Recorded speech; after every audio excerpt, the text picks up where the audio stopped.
What's up, my comic comrades? We finally saw Galactus the way he was meant to be portrayed on the big screen in Fantastic Four First Steps. And of course, he was thwarted by the Fantastic Four. But his appearance in the MCU got a lot of people asking just how powerful he actually is, or is supposed to be. Well, today we're going to break down several instances that tell you just how powerful the Devourer of Worlds is in comics. We've also partnered with our sponsor, Courtyard.io, to give away this Werewolf by Night issue 34 CGC 9.6 comic. And we'll let you know how to enter in just a few minutes. But first, let's jump into our look at Galactus' power feats. Now, of course, we gotta start with the most obvious feat of power Galactus has shown, and that's in his very first appearance and story taking place in Fantastic Four issues 48 through 50. You see, in the story arc, we find out everything about Galactus as this is his introduction to comic books. We find out that Silver Surfer is his herald, and he goes around the galaxy searching for worlds for Galactus to eat. And when Galactus officially arrives on Earth, the Fantastic Four fully realize there's not a damn thing they could do to stop him. It's so bad that the Watcher has to break his rule of only watching and intervene, helping the Fantastic Four defeat Galactus. The Watcher had to straight up be like, look, there's only one way you're gonna beat him, and that's by stealing one of his own weapons called the Ultimate Nullifier, but if you don't, then you're not beating him. So that's exactly what happens. Johnny Storm goes up to Galactus' world ship, gets the Ultimate Nullifier, brings it back down, gives it to Reed, and Reed uses it to threaten Galactus, as Galactus is like, whoa, you don't understand the power you're holding, dude. You could literally lay waste to everything and everyone. If you are unaware, the Ultimate Nullifier is a weapon that can completely erase anything the wielder chooses. Straight up take it out of existence. Ultimately, Reed was like, I'll give it to you on one condition: if you promise to leave Earth and not devour it. Galactus agrees and leaves Earth. But the point is, Galactus was such a threat, there's no way the Fantastic Four would have beaten him if not for the Watcher being like, look, there's a weapon he has in his world ship that can defeat him, get it, and that's your only chance. I mean, just think about that. The Watcher, who's only supposed to watch events in the Marvel Universe, hence his name, intervened because that's the only shot Earth and all its heroes had to defeat the Devourer of Worlds. But before we move on, a couple of weeks ago, we told you guys we might give away this dope CGC 9.6 1975 Werewolf by Night issue 34 that we ripped in a comic pack from our friends at Courtyard.io. And today, we're doing exactly that. Check it out. All right, so a couple of weeks ago, we introduced you guys to today's sponsor, Courtyard.io, and in that video, we ripped one of their comic mystery packs and added this CGC 96 Werewolf by Night 34 to our collection. We gave away one of their comic packs to one of you guys in that episode as well. Anyway, when you rip a pack from Courtyard, you can choose to have them mail you the physical comic or card you rip, hold it in a collection for trading or resale on their marketplace, or even accept a 90% instant buyback offer from Courtyard based on the fair market value. Well, like Era said, we opted for them to send us the physical comic so we could give it away to one of you guys, and I just received this beauty in the mail a couple of days ago. If you're not familiar with Courtyard.io, their vending machine offers a variety of digital mystery packs, and with their new comic pack, you'll rip for a mystery CGC graded Marvel or DC comic worth anywhere from $100 to over $3,000. The difference is that instead of waiting to find out what you got, you rip the pack digitally and find out what it is right away. And they've also just launched their new mobile app, so you can collect and rip your favorite packs on the go from anywhere. You can also manage your Courtyard collection and scroll through their marketplace for deals right inside the app. But you know it's all about ripping packs, and it's this easy. You just pull up the Courtyard.io app, select and buy the pack you want, then open that sucker and see what you got. After that, it drops into your collection where you can choose from the options I mentioned earlier. It's pretty addicting, actually. But speaking of our collection, to enter to win our Werewolf by Night 34 slab, all you gotta do is download the Courtyard.io app using our link, create a free account, and then mention this giveaway along with your Courtyard username in the comments of this video. That's it. But once you're on the Courtyard app, if you want to grab a mystery pack from their vending machine, be sure to use our promo code VARIANT10 at checkout to get 10% off. They have the comic packs, of course, but they also have Pokemon and various sports card packs that start at just $25. Either way, there's no purchase necessary for the giveaway, so be sure to jump on that. Good luck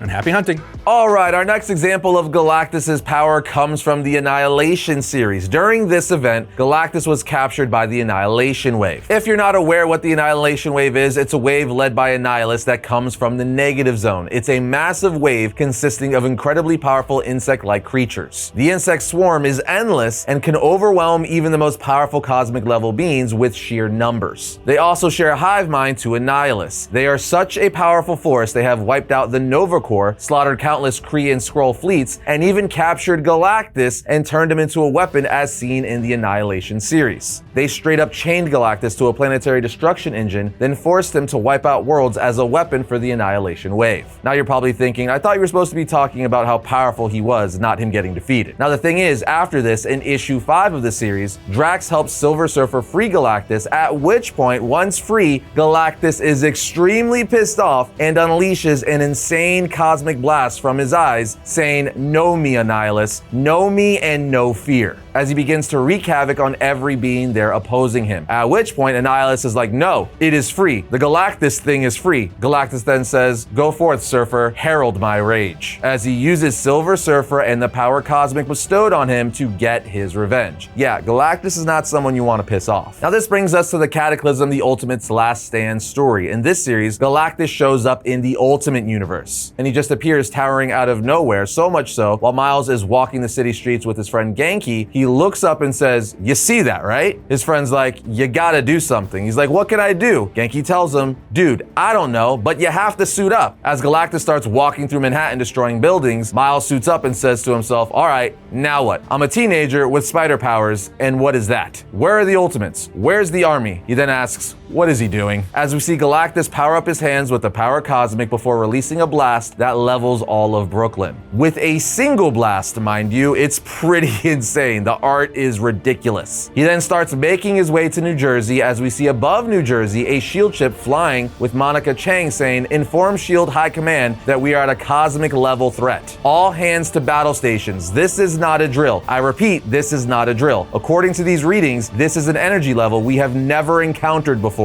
New Jersey is already lost. Defense systems full. Weapons lock your target and fire when ready. I am talking about everything you have.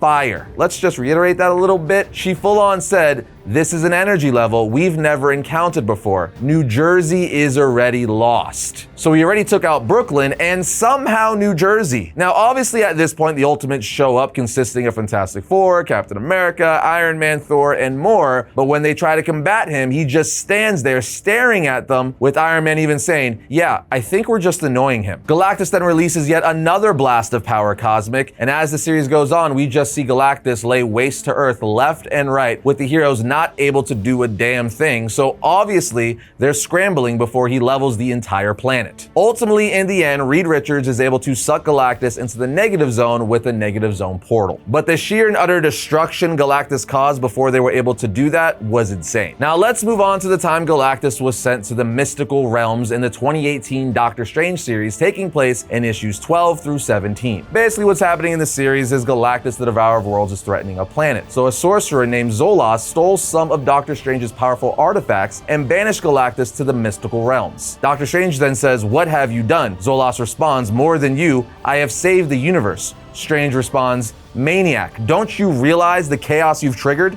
Despite his power, Galactus is fundamentally a creature of science. To introduce a force that alien to the mystic realms is unconscionable. Nothing follows the laws of existence that he carries with him. His presence there may well unbalance existence itself. So of course, Strange, knowing the danger, travels to the mystical realms to stop Galactus from devouring the planets there, which would transform him into a hybrid of extreme science and extreme magic. Strange is too late, however, and Galactus does start transforming into a hybrid of science and magic. At one point, Galactus even encounters Dormammu, another one of the most powerful beings in the Marvel Universe. Dormammu tries to control Galactus, saying, "I am Dormammu, new master of your destiny. Under my command, you shall," but Galactus interrupts, saying, "Galactus is no servant," as he attacks Dormammu. Dormammu replies, "You dare attack me? I've more than enough power to humble you. As Mephisto promised, you will obey," as he tries to blast Galactus, but it doesn't even break the force field barrier around him. At this point, Galactus retaliates with a powerful blast of power cosmic, now intertwined with mystic energy. Dormammu is all like, "You caught me unaware. This is your last warning. Stand down before," but he can't even finish his sentence because Galactus just takes full control of him, saying, "Remember, Dormammu, you did not force your magic upon me. I absorbed it. Now all that is required is for me to master it, is to consume it. Struggle as you might, Your fate is preordained. I am not now, nor have I ever been an underling. I am Galactus, commander of science and sorcery. Yeah, so in this story, Galactus absorbs Dormammu and is now not only a master of science, but now sorcery, essentially becoming the ultimate cosmic being. And let me tell you, Galactus starts wrecking shop in the mystical realm. Strange even gathers the most powerful mystics in the Marvel Universe, and it ain't doing a dang thing, because this is now Galactus with all the power of Dormammu on top of it. The only way Strange is able to pull out a win and stop Galactus is by asking Eternity and the Living Tribunal for permission to reset things in the Marvel Universe by performing cosmic surgery, if you will. Yeah, this version of Galactus became so powerful, Eternity itself and the Living Tribunal had to get in on it. Now let's move on to an older Galactus feat that took place in Thor issues 160 through 162. So basically what goes on here in this three-part story is Galactus confronts Ego, the living planet. As Galactus starts his assault on Ego, he says to himself, never before has Galactus faced power incalculable such as that of Ego, but never has ultimate triumph not been mine. Ego then responds, what madness do you mouth? You are but a single being. I am a world entire. Galactus responds, the words you speak are true. In all of space I stand alone, but I have no need for an ally, for I am Galactus, the end-all be-all. Mine is the power to harness the essence of shattered planetoids and draw them together with a single burst of cosmic magna force. It's at this point Galactus is about to unleash his full power on Ego, the living planet, but he's thwarted by Thor, who arrives just in the nick of time. Either way, this is clearly a demonstration that even a living planet is no match for the devourer of worlds. And lastly, we're going to end here on the Darkseid versus Galactus, the Hunger crossover from 1985, written by the great John Byrne. In this amazing crossover series, we see that Galactus goes up against Darkseid on Apocalypse. Now, the crazy thing about the story is there's not a clear winner. It essentially ends in a stalemate. For obvious reasons, as Marvel couldn't have their character lose and DC couldn't have their character lose. But as far as a fictional answer goes, this just demonstrates how powerful Galactus is in the Marvel/DC pantheon, as well as Darkseid too, because he did not fall to Galactus either. In fact, the comic ends with somewhat of a mutual understanding between the two. Darkseid even says to Galactus at the end of the issue, look into my eyes, Galactus, look deep, as only you can look. Do you not see in the shriveled thing that dwells at the center of my being a shadowed mirror of your own tortured soul? You do what you do because you must, because there is a place and a purpose for you, and you cannot deny it. So too must Darkseid do what he must do. We fancy ourselves the masters, Galactus, but we are not.